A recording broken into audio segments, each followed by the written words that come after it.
अगर किसी को ये रिकॉर्डिंग मिले तो प्लीज उस मंदिर में मत जाना। वो अभी भी जिंदा है।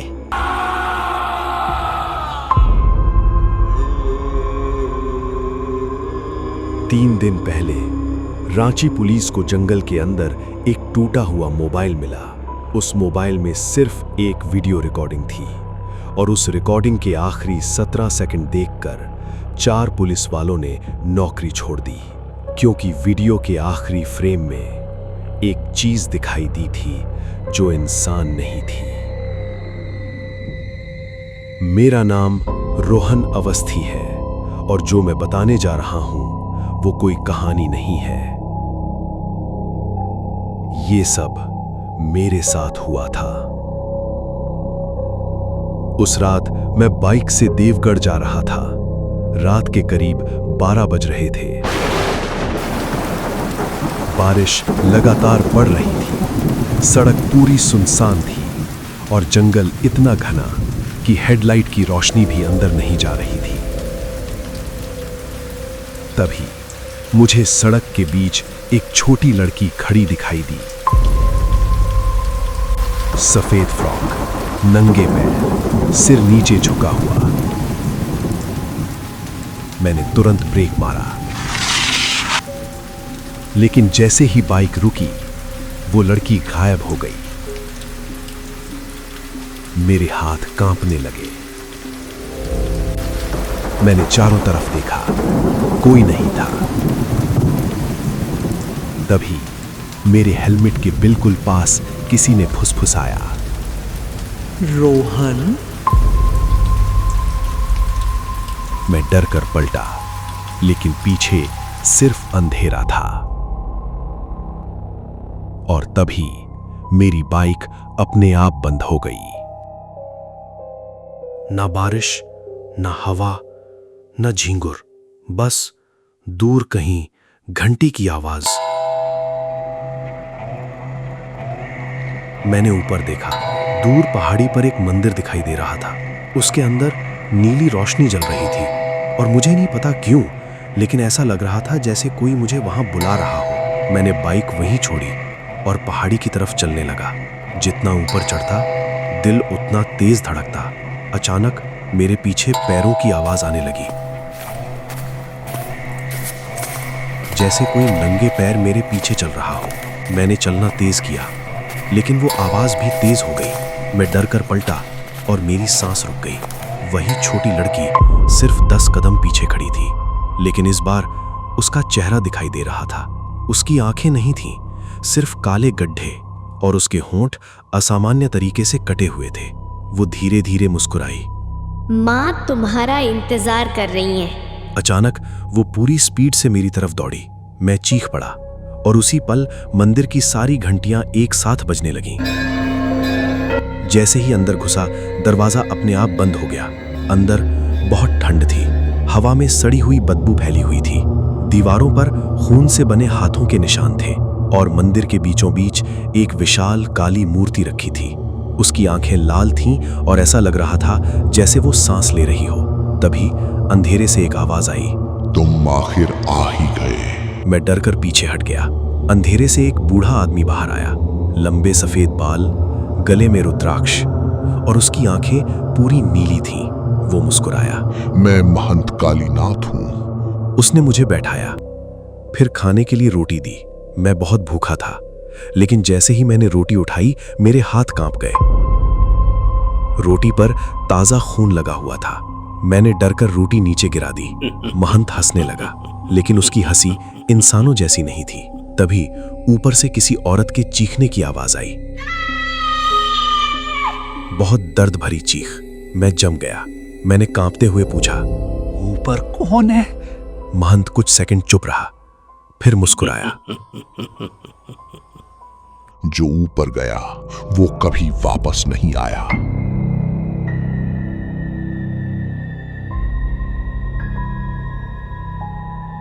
उस रात मुझे बिल्कुल नींद नहीं आई। कमरे की खिड़की बार बार अपने आप खुल रही थी और हर बार मुझे लगता कोई बाहर खड़ा मुझे देख रहा है।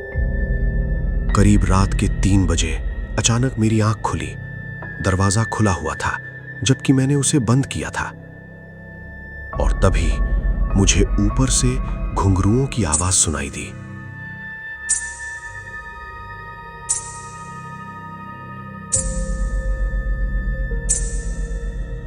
जैसे कोई धीरे धीरे चल रहा हो। मुझे महंत की बात याद आई। जो ऊपर गया वो कभी वापस नहीं आया। लेकिन तभी एक औरत की रोने की आवाज आई, बहुत दर्द भरी। मैं खुद को रोक नहीं पाया। धीरे धीरे सीढ़ियां चढ़ने लगा। ऊपर पूरा अंधेरा था, लेकिन गलियारे के आखिर में एक कमरा खुला हुआ था। अंदर से नीली रोशनी आ रही थी।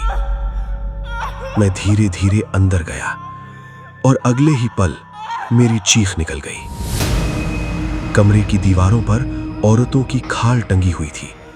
छत से काले बाल लटक रहे थे और कमरे के बीचों बीच एक औरत बैठी थी। सफेद साड़ी, लंबे बाल और उसका चेहरा पूरी तरह खून से भरा हुआ। उसकी जीभ कटी हुई थी। वो धीरे धीरे मेरी तरफ देखने लगी। उसकी आंखें पूरी नीली थीं। फिर उसने कांपते हाथ से दीवार पर खून से लिखा, भागो। अचानक पीछे किसी ने मेरे कंधे पर हाथ रखा। मैं चीख पड़ा। मुड़कर देखा, महंत कालीनाथ खड़ा था, लेकिन अब वो इंसान नहीं लग रहा था। उसकी आंखें सफेद थीं, मुंह से काला खून बह रहा था और उसके दांत जानवरों जैसे लंबे हो चुके थे। तूने देवी को देख लिया। अचानक पूरा मंदिर कांपने लगा, दीवारों से खून बहने लगा और तभी कमरे की दीवारों पर टंगी सारी खालें हिलने लगीं, जैसे उनके अंदर कुछ जिंदा हो। मैं जान बचाकर भागा, लेकिन तभी सीढ़ियों के नीचे वही छोटी लड़की खड़ी दिखाई दी। इस बार उसके हाथ में एक इंसानी सिर था। वो धीरे धीरे मुस्कुराई। माँ भूखी हैं। और फिर उसने उस कटे हुए सिर को चाटना शुरू कर दिया।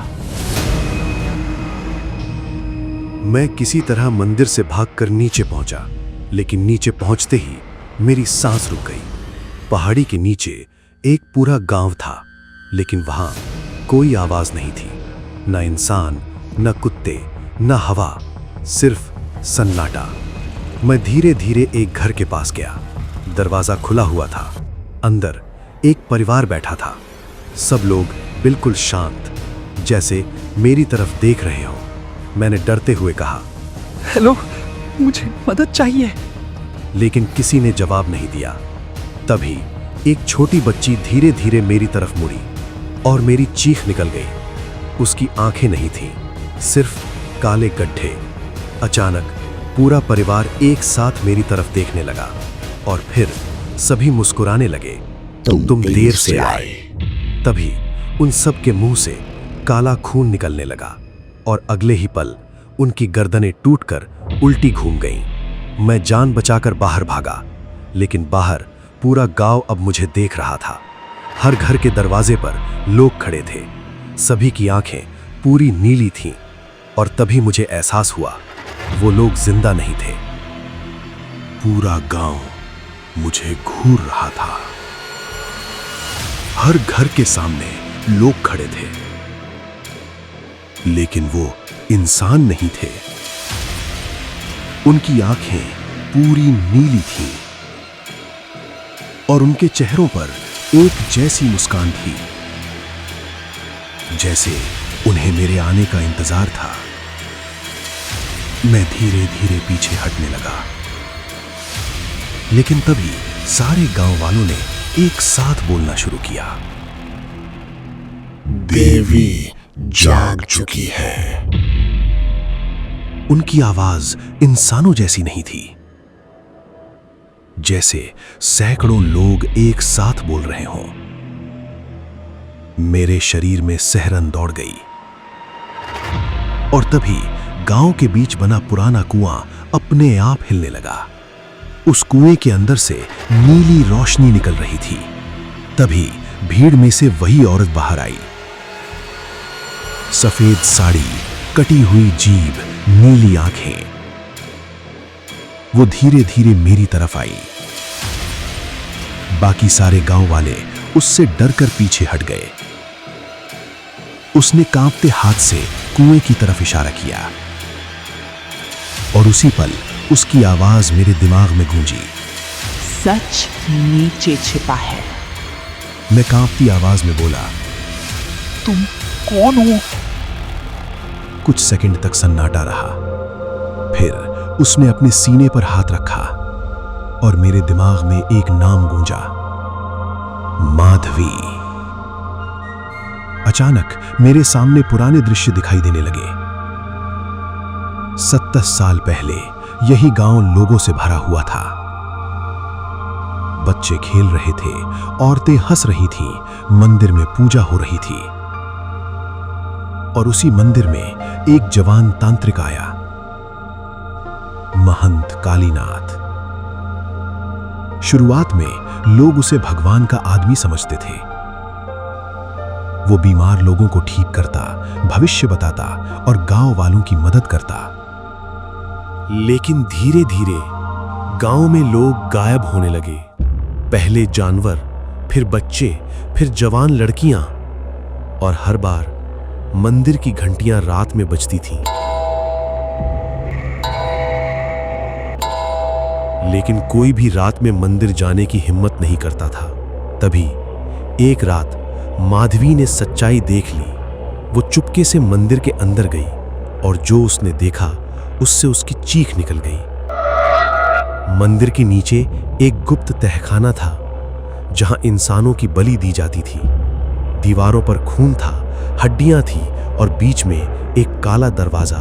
उस दरवाजे के पीछे कुछ सांस ले रहा था, बहुत भारी सांसें। कालीनाथ उस दरवाजे के सामने खड़ा था और उसके सामने एक छोटी बच्ची बंधी हुई थी, माधवी की बेटी।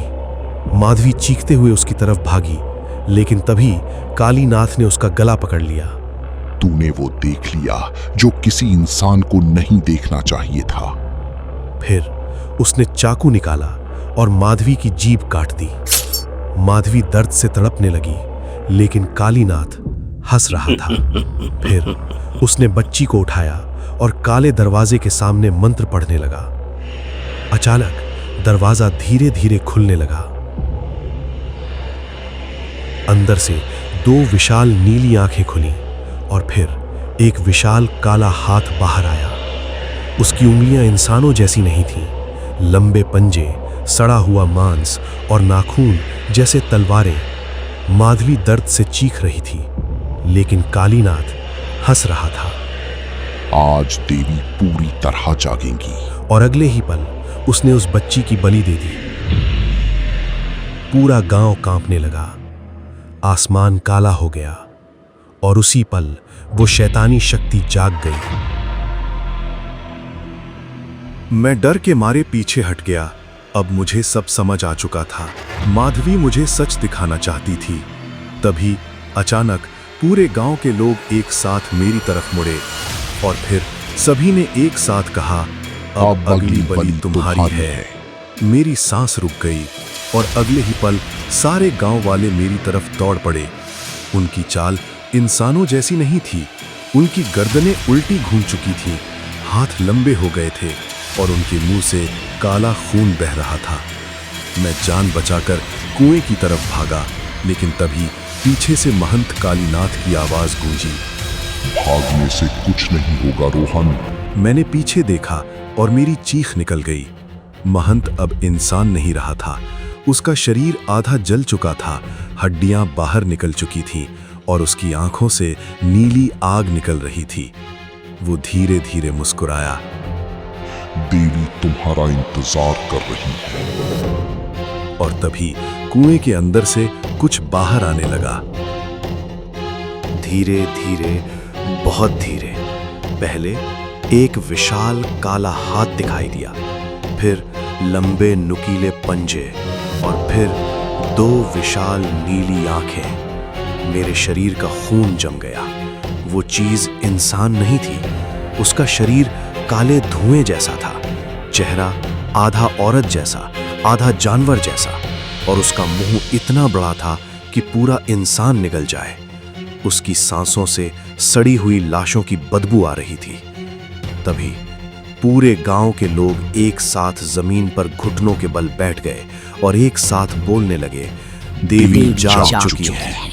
महंत कालीनाथ मुस्कुराया। उसकी आंखों से नीली आग निकल रही थी। 70 साल बाद आखिरी दरवाजा खुल चुका है। मैं डर के मारे पीछे हट गया, लेकिन तभी माधवी अचानक मेरे सामने आ गई। इस बार उसकी आंखों में आंसू थे। उसने कांपते हाथ से अपने गले की तरफ इशारा किया। मैंने ध्यान से देखा। उसके गले में एक पुराना तावीज था, वही तावीज जो मैंने पहले उस छोटी बच्ची के कंकाल के साथ देखा था। माधवी ने वो तावीज निकालकर मेरे हाथ में रख दिया। जैसे ही मैंने उसे छुआ, मेरे सामने अचानक एक और दृश्य दिखाई देने लगा। 70 साल पहले गांव वाले मशाले लेकर मंदिर की तरफ दौड़ रहे थे। उनके चेहरों पर डर था, गुस्सा था, और मंदिर के अंदर महंत कालीनाथ खड़ा था। उसकी आंखें तब भी नीली थीं। वो जोर जोर से हंस रहा था। तुम सब बहुत देर कर चुके हो। अचानक कुएं के अंदर से वो विशाल दानव बाहर आया। पूरा मंदिर कांपने लगा। गांव वाले डर के मारे पीछे हट गए, लेकिन तभी दानव ने कालीनाथ की तरफ देखा और उसकी भारी आवाज गूंजी, सबसे पवित्र आत्मा कहाँ है? कालीनाथ मुस्कुराया। फिर उसने माधवी की बेटी को उठाया। माधवी दर्द से चीख पड़ी, नहीं! लेकिन कालीनाथ हंस रहा था। अब देवी हमेशा जिंदा रहेगी। और अगले ही पल उसने बच्ची की बलि दे दी। पूरा आसमान काला हो गया। लेकिन तभी कुछ ऐसा हुआ जिसकी कालीनाथ ने कल्पना भी नहीं की थी। दानव ने बच्ची को लेने के बजाय कालीनाथ का गला पकड़ लिया। कालीनाथ दर्द से चीख उठा। दानव गुर्राया, हर बलि देने वाला अंत में खुद बलि बनता है। अचानक काला धुआं कालीनाथ के शरीर में घुसने लगा। उसकी चीखें पूरे गांव में गूंजने लगी। लेकिन मरने से पहले वो जोर जोर से हंसने लगा। मैं वापस आऊंगा जब अगली आत्मा मंदिर तक पहुंचेगी। मैं फिर उसी कुएं के सामने खड़ा था। मेरे हाथ में ताबीज चमक रहा था। तभी महंत कालीनाथ को राया, तुझे ये नहीं देखना चाहिए था। और अगले ही पल वो पूरी रफ्तार से मेरी तरफ दौड़ा। उसकी हड्डियां टूट रही थीं, शरीर बदल रहा था। कुछ ही सेकंड में वो इंसान नहीं रहा। अब वो आधा इंसान आधा दानव बन चुका था। उसकी रीढ़ बाहर निकल चुकी थी, हाथ जमीन तक लटक रहे थे और आंखों से नीली आग निकल रही थी। वो गुर्राया, अगर मैं मर गया तो तुम सब मरोगे। और तभी दानव ने पूरी ताकत से चीख मारी और अचानक गांव के सारे लोग हवा में उठने लगे। उनकी आत्माएं दानव के अंदर खिंच रही थीं। हर तरफ चीखें गूंजने लगी। मैं डर के मारे पीछे हट गया। तभी माधवी की आवाज मेरे दिमाग में गूंजी, अगर कालीनाथ की आत्मा खत्म हो गई तो दरवाजा हमेशा के लिए बंद हो जाएगा। मैंने ताबीज को कसकर पकड़ लिया, लेकिन तभी वही छोटी लड़की मेरे सामने दिखाई दी, माधवी की बेटी। इस बार वो डरावनी नहीं लग रही थी। उसने धीरे से कहा, अब इसे खत्म करो। तभी कालीनाथ मेरी तरफ झपटा, लेकिन उसी पल मैंने पूरी ताकत से ताबीज उसके सीने पर दे मारा। नीली रोशनी पूरे आसमान में फैल गई। कालीनाथ दर्द से चीखने लगा। उसका शरीर जलने लगा। दानव भी दर्द से गरज उठा। और उसी पल कुएं के अंदर से हजारों आत्माएं बाहर निकलने लगी। औरतें, बच्चे, बूढ़े, सभी कालीनाथ को पकड़ने लगे। वो दर्द से चीख उठा, नहीं! लेकिन अब बहुत देर हो चुकी थी। तावीज की रोशनी और तेज हो गई। अचानक दानव का विशाल हाथ आगे बढ़ा और उसने कालीनाथ को पकड़ लिया। उसकी आंखें डर से फैल गईं। नहीं मालिक, नहीं। अब तेरी आत्मा हमेशा मेरी रहेगी। और अगले ही पल उसने कालीनाथ को अंधेरे के अंदर खींच लिया। उसकी चीखें पूरे गांव में गूंजने लगी। फिर अचानक सब शांत हो गया। दानव की आंखें बुझने लगीं। उसका विशाल शरीर धीरे धीरे टूटने लगा और फिर वो काले धुएं में बदलकर गायब हो गया। मंदिर की घंटियां अपने आप बजने लगी और फिर एक जोरदार धमाके के साथ पूरा मंदिर जमीन के अंदर धंसने लगा। मैं पूरी ताकत से भागा। पीछे पूरा मंदिर टूट रहा था। मैं किसी तरह पहाड़ी से नीचे पहुंचा और तभी सब कुछ शांत हो गया। बारिश रुक चुकी थी, आसमान साफ हो चुका था और कई घंटों बाद पहली बार सूरज की रोशनी उस पहाड़ी पर पड़ी। मैं थका हुआ, घायल, सड़क के किनारे बैठ गया, लेकिन तभी मुझे एहसास हुआ कि मेरा मोबाइल अब भी रिकॉर्डिंग कर रहा था। मैंने कांपते हाथों से कैमरा अपनी तरफ किया और धीमी आवाज में कहा, अगर कोई ये वीडियो देख रहा है तो उस पहाड़ी पर मत जाना, क्योंकि वो चीज अभी भी। अचानक मेरे पीछे दो विशाल नीली आंखें खुली। मैं अभी भी यहाँ हूँ।